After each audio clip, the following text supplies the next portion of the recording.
Hello, I'm Shiloh, and today I would like to share with you a chapter from my first novel, The Magician. The High Priestess. Dear Michael, as I wrote previously, after several years under Jeanne's tutelage, I became a gifted initiate. Jeanne had devised an extensive and rigorous lesson plan to increase my psychic abilities rapidly after my graduation. Inspired and nurtured by her love, by her devotion to the craft, I had learned her ancestral Kabbalah techniques of conjuration and magic. Our long and strenuous sessions of aura viewing and electrokinesis had sharpened my abilities steadily. I was determined to succeed because I knew that soon Jeanne would unveil more advanced concepts. To sharpen my concentration, Jeanne often hid small objects around the garden. Then she would blindfold me. She held my hand, and at a slow pace, we used to walk quietly amongst the flowers and vines until I sensed the location of her hidden treasures. After months of practice, I had developed an incredible sensitivity, and with surgical precision, I could pinpoint the location of her hidden trinkets. One morning, we walked the garden path together for the last time. Jeanne, I can't feel anything today. What's wrong with me? Never acknowledging the crippling doubt fluttering in my voice, instead, she kept walking while holding my hand. Her silence prompted me to try to relax and breathe rhythmically. I knew better than to let my concentration dissipate. Quietly, I tried again to focus. Yet, before taking another step, I had stopped and yanked loose the scarf covering my eyes. Jeanne, I can't feel anything. I can't feel any vibration anywhere. It's blank. Marvelous, she declared, her arms open to the sky. You are correct, my little artisan of light. There's nothing here to find today, and you sensed that. But mostly, you trusted. I curled my lips when I nodded at her, surprised. Her hand on my heart, she whispered, Shiloh, follow the guidance right there. Trust your voice and always stand in its truth, because it will never fail you. Things and people will. It is law. Pointing a finger to the sky, she closed her eyes, saying, but not your voice. Indeed, a marvelous day. Come, child. You've passed this level with high marks. I loved her dramatic flares, her eccentricities. After looking back at the garden path, I followed her into the house. My metaphysical studies were often punctuated by science experiments, field trips, and botany lessons.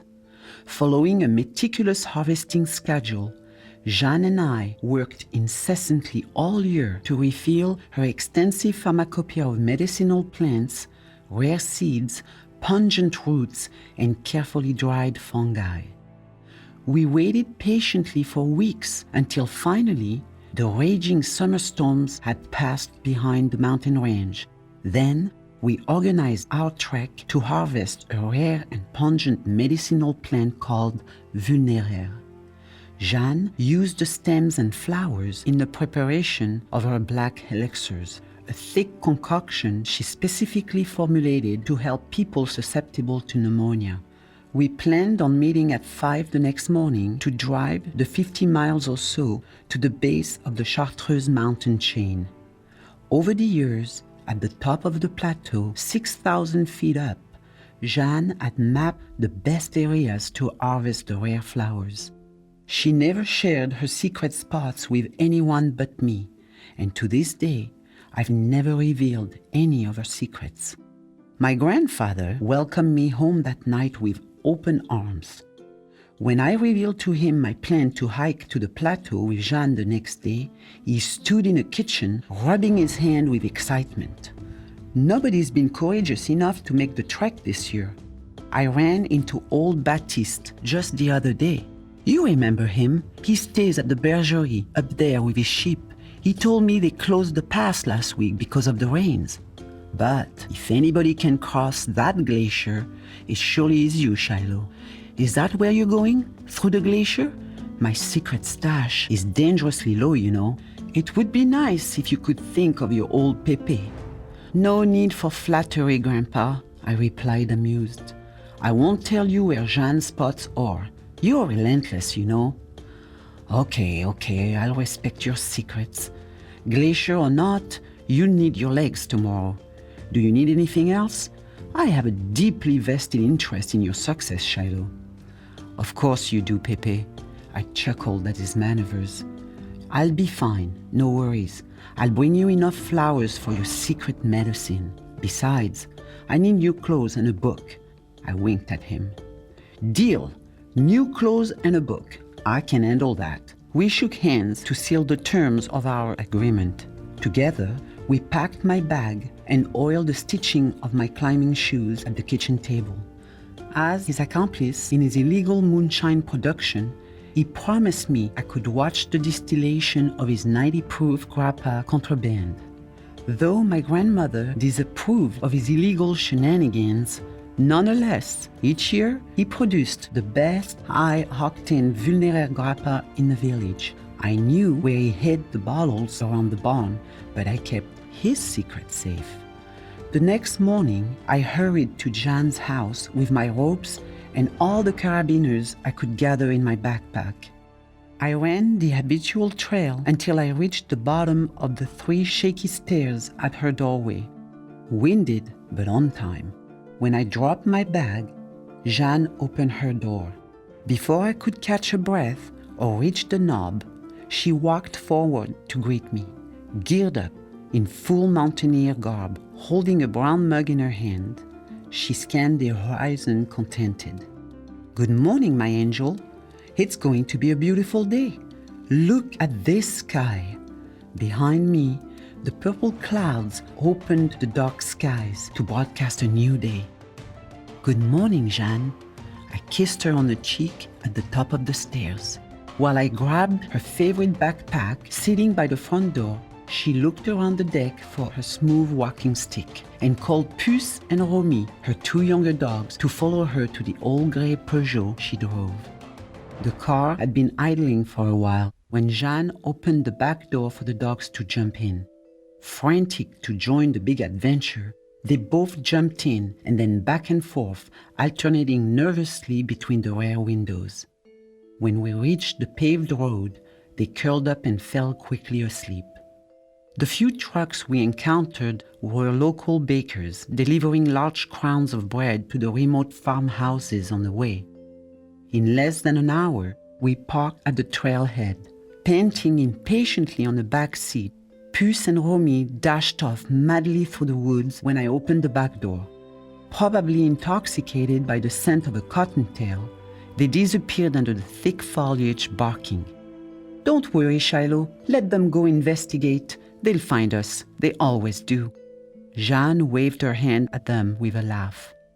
On a dark, mossy path, large, majestic trees saluted us as we passed. Under the canopy of this old-growth forest, delicious scents of mushrooms and decomposing leaves and limbs lingered in the damp air. With each inhalation, a pleasing whiff of gray mist filled my lungs, while under my boots, the ground sank softly, sated with moisture.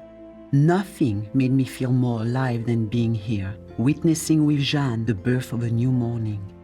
We walked silently for a while, taking in the beauty and savoring the complete stillness. In a distance, hidden beneath a stand of young hazel trees, a small spring danced through the stones. I followed its faint chant until its song vanished underground. We progressed slowly on a long, sinuous path. Jeanne was lost in her thoughts, and I didn't interrupt her. I knew she wondered if she could make the trek because she had been more tired than usual lately. My grandfather was correct. I knew this trail well. I was prepared for the next difficult portion of the hike, and especially for the last short, steep, narrow stretch leading to the glacier bed. I knew I could take care of the harvest alone if I had to. As we walked slowly, I felt Jeanne's struggle and the stiffness in her hips. Aware of her troubles, I adjusted my tempo to her slower pace. She never complained, and we kept on silently. Watching her labor on the flat portion of the hike, I remembered how briskly we walked in past years, reminded of the fragility and the ephemeral adventure that is life. A powerful surge of sadness arose in my heart. I pinched my lips with a tight grin, abruptly stifling any tears swelling in my eyes.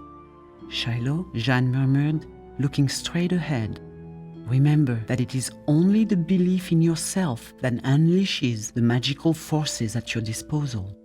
Embrace your uniqueness. When this feeling is firmly anchored within you, then you can extend the same belief to all other beings. Just as nothing is impossible for you to achieve, so you'll see the same is true for anyone. Witness how miracles will manifest at the speed of light when you are powered by this knowing. When the need to doubt, debate, or defend your desires has disappeared, that's when the magic truly reveals itself. Remember, when you become discouraged, your contradicting thoughts muddle the path. Doubt always slows the workings of the forces at play. Let Source pave the way for you. It will organize and synchronize every step for you. It will guide you exactly where you need to be. Trust that always, Shiloh. "Yes, Jeanne," I replied, clearing my throat and resolved to chase away my gloomy thoughts. At a slow but consistent pace, we reached the foot of the cliffs where the trees were sparser. By now, the steep walls were visible, and tall rows of frozen boulders stood guard at their feet. "Halfway there, time for breakfast," Jeanne exclaimed. She dropped a bag on a patch of tall grass and pulled a red quilt from her large bag to set up our picnic. When she fluffed out the large blanket in the breeze, before placing it under the low branches of a burly oak, I took notice of that red flag waving at me in the breeze. Silently, I surveyed the area. Jeanne pulled a dark loaf of bread from her bag and untied the four corners of a white napkin holding a soft cheese and salami she had traded for a healing session with a neighbor. We sat against the trunk, stretching our legs, and ate quietly in the shade. "Jeanne, there's something you're not telling me. What is it?" She looked up at the dancing leaves above her head to deflect the subtle discomfort I had perceived in her eyes. "I can't hide anything from you any longer, can I, child? I'll remember that at Christmas time. But you're right, Shiloh. I must tell you that the High Priestess visited me last night. The High Priestess was a familiar figure to us, and our new moon rituals always honored her. Jeanne considered her the guardian of the universal laws, the mother of the hidden wisdom, and she always referred to her as our Shekinah. On some tarot cards, she is called the female pope, the guardian of the veil, separating us from other realities, other planes of existence. Unbounded by the illusion of time, she attends to each soul through the cycles of incarnations. I understood her visit omened big changes ahead for Jeanne and me. Shiloh, I thought my transition was close. I was ready for her to accompany me home, but she had a message for you." "A message for me?" "Yes, she wants you to be ready for her visit. There are important things you must understand about your past." Jeanne was searching for her words. Usually they rolled softly from her lips, but not today. I knew my life would change forever after encountering the High Priestess, but I was deeply relieved. "I'm so glad she came for me, Jeanne, because I'm not ready to let you go. Not yet. Petite, we never are. You've been the spark of light that has kept me around this long. But when times get difficult, Shiloh, when my body of blood and bones has dissolved into the ether, you must hold on to my words. These words I utter to you here, under this oak tree. It's been my greatest honor to share part of your journey. I have fulfilled my purpose. By your side, Shiloh, I have found my greatest peace, my deepest joy. Thank you." With her index finger, she touched my forehead and drew the sigil of the Archangel Gabriel above my head. Puzzled by her gesture, I watched a perfectly pear-shaped tear roll down her cheek.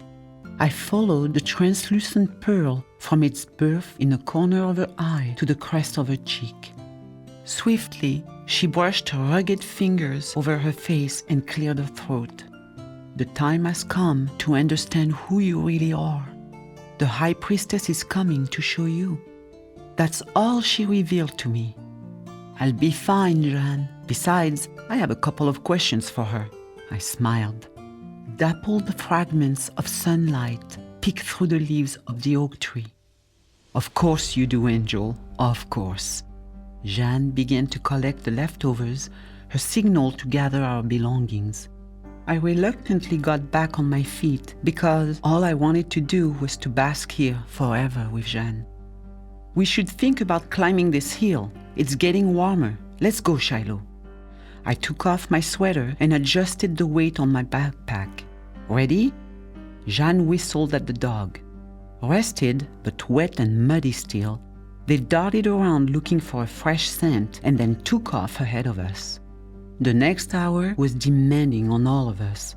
I ran my ropes through the hooks left by other mountaineers on the steep path and helped Jeanne to pull herself slowly against the cliff wall. My legs were tired and my feet heavy, but we climbed steadily through the slippery shards of rocks.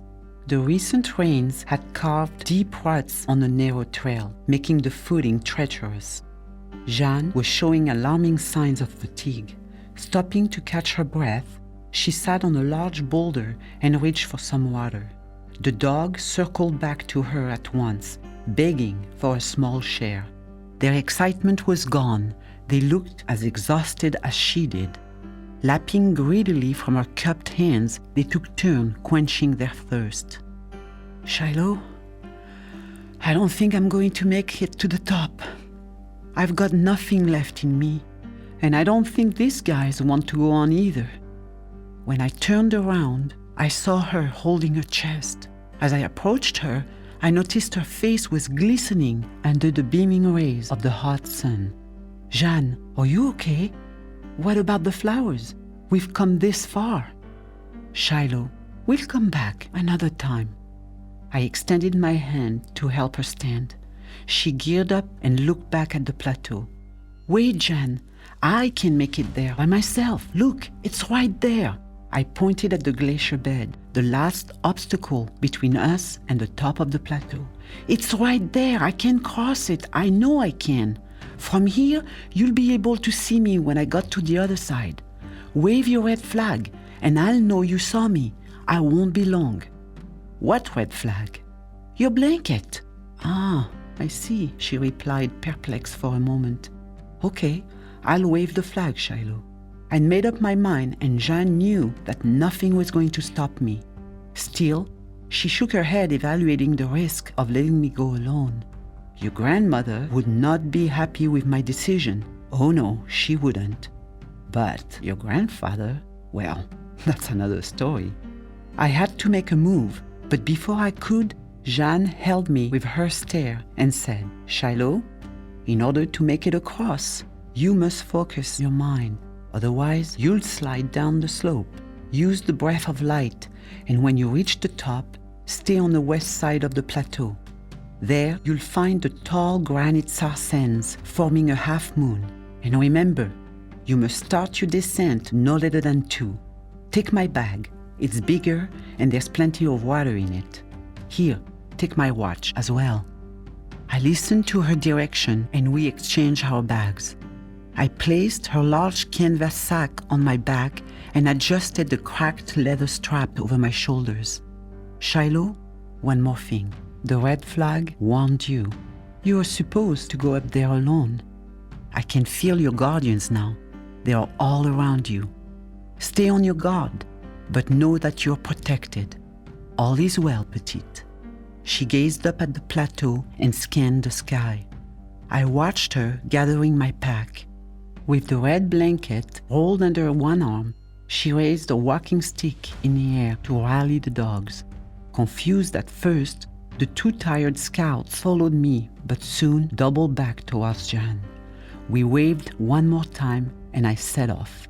Picking up the pace as I leapt from rock to rock, I reached the edge of the glacier in record time. Assessing the slope, I stopped to gulp some water and wet the back of my shirt. My heart was pounding madly in my chest, and my nostrils were burning. From here, the glacier looked much larger and much steeper than from below. Its vast expanse resembled the surface of a cold black lake. Eyes closed, I calmed my breathing, preparing for the daunting obstacle. I summoned my guides and breathed in deeply, waiting for their message. Calling on the energy of the magician, I pictured myself whipping a magic wand in the air, and with authority, I summoned the magical creatures guarding the dark expanses of these frozen waters. Ondines, magical beasts of these dark waters, who are guarding the crossing, I summon you. May you assist me, blessed OB. A silvery cloud broke the surface of the water in a commotion of smoke and turbulent winds. Snorting with excitement, a blue-green water dragon emerged, soaring through a cloud of mist, his long shimmering tail thrashing against the sky. Landing with a swift maneuver in front of me, he arched his chest proudly. Pleased with himself, he pointed his square snout at my face, waiting for a kiss. I chuckled at my guides. You sent a dragon? Of course, an emerald dragon. You know how much I love dragons. I dove into the embers of his eyes and asked, where is the safest route, friend? A serpentine path of light appeared on the surface of the waters. Thank you, I uttered. In a final acrobatic salute, the beast disappeared into the lake of my mind. Grateful for the message, I relaxed, concentrating my mind narrowly on my breath. Backing up and securing my footing, I took off like a flash. The dry air rushed against my face, filling my eyes with tears. Nearly blinded, I pushed ahead faster and faster until I barely felt the slope underneath my feet. I was struggling to keep Jeanne's pack on my shoulders, but a strong gust of wind came up from behind and lifted me across. I landed on a soft patch of grass, exalted and victorious. I left the ravine and jumped on the tallest crest I could find. Far down below, a small red dot unfurled amongst the gray stones. Jeanne! Jeanne, I made it! I yelled at the top of my lungs. The plateau was close by now. That's all I needed to know to finish the climb. Excited, I reached the top and stood admiring the daffodils that had taken up residence over the entire plateau. Their rhythmic sway filled the air with an intoxicating fragrance. Look at this. I wish you could see this, Jeanne. It's glorious up here. I shouted, arms open to the sky, forgetting about the climb, not to mention the soreness in my legs. All of this, it was so worth it. It's magical up here. I searched for the tall stones Jeanne had described, and when I saw the crescent moon formation, my exuberance took over my best judgment. I ran through the grass, but I stumbled. I lost my footing and went rolling down, crushing under my weight a wide path of daffodils. Then I came to rest against a large rock, and the shaking in my head stopped. A flashing jolt rushed through my spine, and all went dark. Softly, a faint voice sought to awaken me. Shiloh, Shiloh, I heard far in the distance. I opened my eyes and sat up. A beautiful woman was seated next to me amongst the flowers. Intrigued, I stared at the little constellations of stars shining in her large dark eyes. Her skin was luminous enough to create a pale silvery glow around us. Dressed in a purple gown, her long white hair reflected the sunlight like a prism in every direction. Smiling tenderly, she said, "Would you like to ride your dragon? He's waiting over there." I couldn't speak. I could only stare into her eyes. When she released me from her hypnotic gaze, I felt disoriented. I checked the back of my head to see if it was bleeding and said, "I'm sorry, madame, but I can't today. I'd love to, but I came for the flowers, and Jeanne expects me back soon." "No worries, Shiloh. You'll be back on time, I promise." "Now, what about the dragon?" "You are the High Priestess and I'm dead. Jeanne said you'd come for me. Is that right?" "Yes, I am. I've been waiting for you, Shiloh." "But you're not dead. And if you take my hand, you'll feel more alive than you ever imagined possible. Ready?" Checking the surroundings once more, I placed my hand in hers and I jumped on my feet, unaware of any soreness or pain. Suddenly, the sky changed to a dark hue around us, and we stood at the edge of a steep cliff. Like the fool of the tarot, ready to take a leap of faith, I was unafraid, impatient to leap into the abyss. On the horizon, a microscopic point of light appeared. I watched, amazed at the speed of his approach, and I tightened my grip on my companion's hand. In a flash of light, the emerald dragon from the lake appeared in front of us. Floating in mid-air, the blue steel beast waited. "Come, Shiloh, this is your opportunity."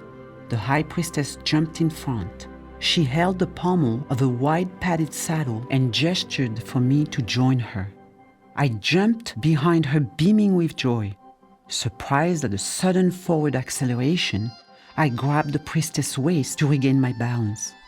Pretty incredible, don't you think? Yes, it's incredible. At the speed of light, we traveled through a dark void of infinite nothingness and silence. I remembered one of Jan's Kabbalah lessons. In order to reach the higher realms of the tree, Shiloh, to reach the worlds of the supernal triad, one must be ready to cross the void of that to face the shadows. Underneath me, the slow, powerful breath of the beast calmed my racing heart. Hypnotized, I squeezed my arms around the priestess' waist and observed the luminescent spectacle of lights everywhere around us. As far as I could see, walls of translucent light swelled and surged, exalting this living tapestry of the cosmos. From time to time, a small white orb dashed by us. "What are these?" I asked, following the close trajectory of one of them passing us by. "They seem to be in a hurry." They are ready for their joining." She pointed at one coming towards us. "Soon they'll start a new life." Before I could ask, she answered, "They know when the time is near. Much preparation has taken place in the past 9 months for this glorious event." "Do you mean?" I follow another one and blessed his journey. "Good luck, little guy, and hang on." I watched as the little point of light disappeared in a flash. The darkness dissipated in front of us, and the skies opened up upon an arid landscape. When our mount touched down onto the soft ground, I slid along the dragon's flank and dismounted like my companion. But before I could thank him for the most exhilarating ride of my life, he winked his mischievous amber eyes and evaporated in a haze of silvery dust. A little startled, I turned to my companion, who was watching me unmistakably amused. Turning towards the rolling sand dunes, she exclaimed, "Welcome home, Shiloh. Welcome to Honduria." As I searched the empty skyline and the arid landscape, confused, she whispered in my ear, "Watch." An enormous door swathed in sapphire and emeralds materialized in front of us. The shimmering panels opened to a bustling city of crystalline structures. I recognized the large temple with its white stones and its colossal gold dome. It towered above the city and the gardens below. That's the temple of Isis, like the old gravure on the wall in Jean's parlor. I turned fascinated. "This is my home?" "Yes, your home, Shiloh. Come, I'll show you." As the priestess took my hand, a vast hall engulfed in glaring light stood in front of us. We walked silently between two long rows of white marble columns. All around us, golden rays filled the space with a soothing radiance. In wonderment, I gazed at the vibrant scenes painting on the high vaulted ceilings, only to notice they were alive. Up high above my head, small winged beings gamboled amongst the clouds and the flowers. The High Priestess chuckled at my discovery and said, "I suppose you're curious about the purpose of my visit?" "Yes," I replied, my eyes still fixated on the bustling above my head. But when I looked back at her, I wavered, surprised. Her skin was now dark, and her long white hair the blackest of blacks. Proud, like the Nubian queen Abar, she was crowned with a 12-diamond tiara, and we stood at the step of a white altar. The two golden serpents enlaced around her waist reminded me of Jeanne's ceremonial belt. A long white tunic had replaced her velvety gown, and I couldn't help but examine the mysterious symbols adorning the front of her robe. I stared at them, convinced they meant something to me.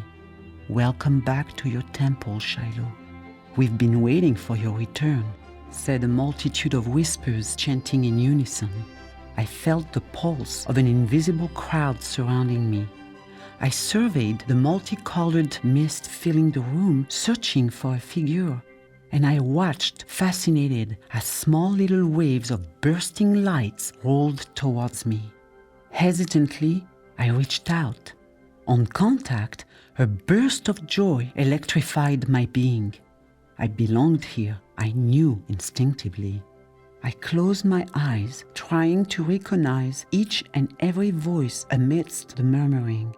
I faintly remembered the outline of many forgotten faces, and tears of joy rolled down my face when I identified a familiar voice or laughter. "Do you remember your brothers of light? They've guided you back from your exile, a very long cycle of incarnations. When you pronounced your oath with Jeanne, Shiloh, you initiated your return as the rightful priestess of Honduria, and you withdrew the abdication of your powers. Your return unifies once again the guardian of the 12 blue rays and restores the balance of equity on both sides of the veil." I stood immobile, bathing in the warmth enveloping me. Willingly, I surrendered to it. "I do. I think I do," I murmured, eyes closed. With a sacred pool of infinite love radiating through me, a new consciousness emerged in my mind. I understood that I belonged to this family of souls, that I had lived and studied here, and that my ancestors came from here.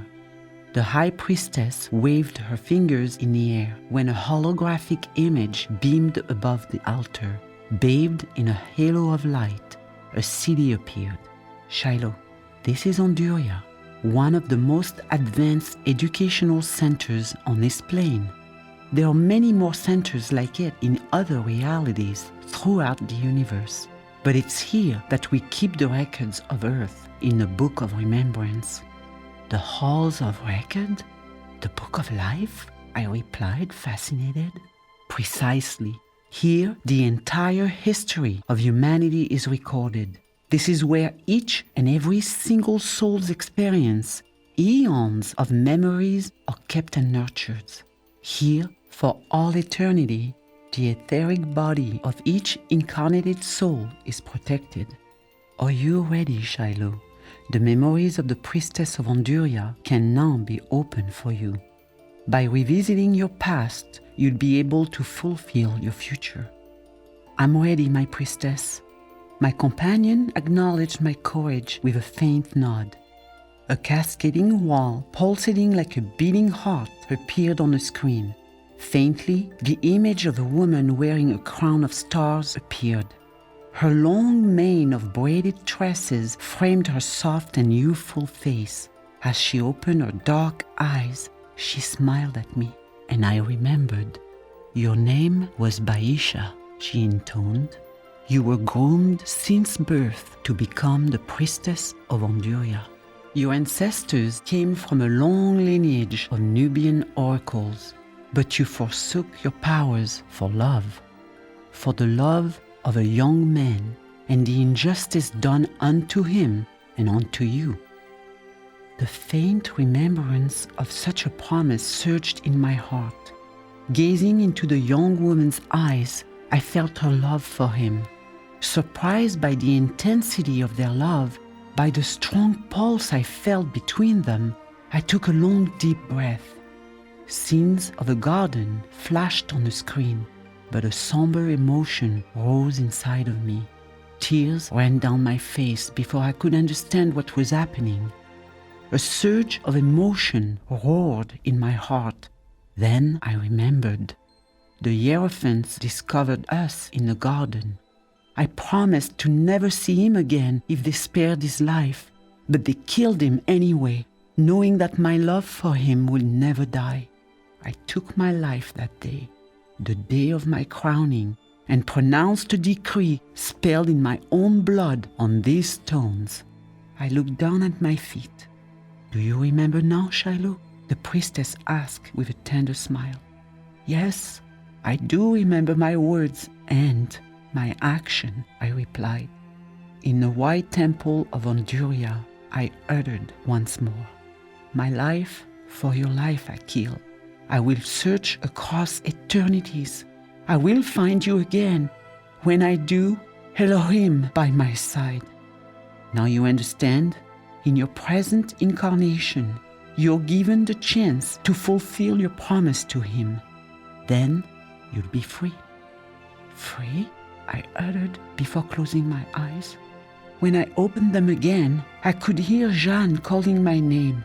I recognized her voice from across the universe. She was happy to have found me. Laying in the grass under the sun, I saw next to me Jeanne's green burlap bag filled to the brim with flowers.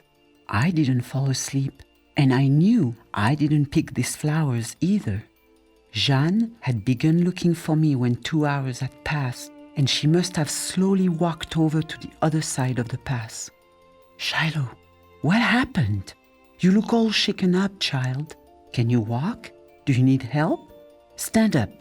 She pulled me up with both hands and gathered my belongings scattered around me.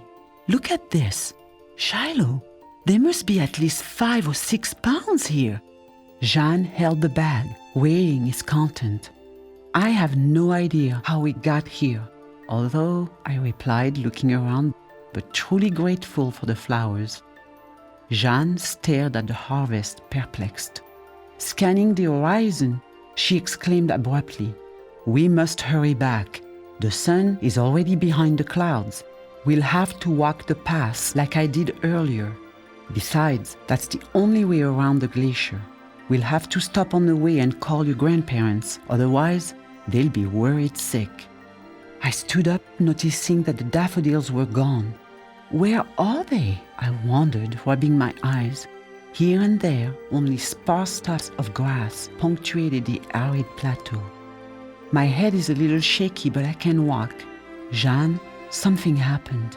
The High Priestess showed me something. I even rode with her. It was so very beautiful." "Ah, I knew it," she exclaimed. "I felt something was up when I saw you. But for now, I'll lead." We headed down silently. I followed her, lost in my reveries, until we reached the forest. Approaching the last portion of the hike, before reaching the car, we encountered Baptiste, the shepherd, with his large herd munching nonchalantly on their way back to the bergerie. We finally reached the car as darkness fell. Eager to sit and rest our legs, we drove silently until we found a large farmhouse. I stayed in a warm car while Jeanne went inside to call my family. "All is well," she assured my grandfather. "We took a detour on the way back, but we'll see you in a couple of hours." I was exhausted. Small details of my encounter re-emerged in my mind as Jeanne returned and opened the trunk. With a handful of flowers from the bag, She thanked the nice couple for their hospitality. The dogs lay motionless on the back seat. As the road flashed by, I asked, "Jeanne, where did you get the old picture in your parlor? The Crystal Temple?" "Yes, it's about the legend. I'm not sure. I always had it. It's the legend of Honduria, Shiloh. Only a High Priestess can activate the protective shield radiating from the dome. The legend says that the dome lost its glow when the priestess died. Without her, the shield disappeared. The city and the gardens disappeared under the hot sand. Yes, it was Honduria, Jeanne. My home." Tears rolled from Jeanne's face. I faintly saw their shadowy contours as headlights passed us. "My God, so it was true," she murmured, her gaze fixed on the road. "Shiloh, remember that everything you saw is as real as this world. You saw that there is no judgment, no punishment for what you did. Nothing of the sort. That's a human invention. Now you know the truth is very different, isn't it?" I lay back a little deeper in my seat and closed my eyes. Yes, Jeanne, I remembered everything when I looked into her eyes. I felt her love, and an intense joy filled my spirit when I surrendered into her energy. In the soft laughter of my family of light, I felt whole, at peace. Without opening my eyes, I smiled, feeling comforted. The car was warm. The road was rocking me gently. Half awake, I asked, "Jeanne, I made a promise to someone, a young man, before I cut my wrist." Jeanne put her right hand on my leg and tapped gently. "Let it go, Shiloh. It's not important right now." "I know of him, but we'll talk about it later. You need some rest." We drove up the steep hill leading to the courtyard of my house. The lights in the driveway indicated that my grandparents were probably a little worried by now. I kissed Jeanne on the cheek when she parked in front of the door. "I'll bring some flowers tomorrow morning. Tell your grandfather," she said as I got out of the car. "Good night, Jeanne. I love you." "Shiloh, I'm proud of what you did up there. I watched you from below as you crossed that glacier." I smiled, ready to close the door, when she added, "If I didn't know better, I could have sworn I saw something large and green by your side." She winked at me, and I saw a familiar little amber light shimmering in her eyes. "Good night, angel of light. I love you." "Good night, Jeanne."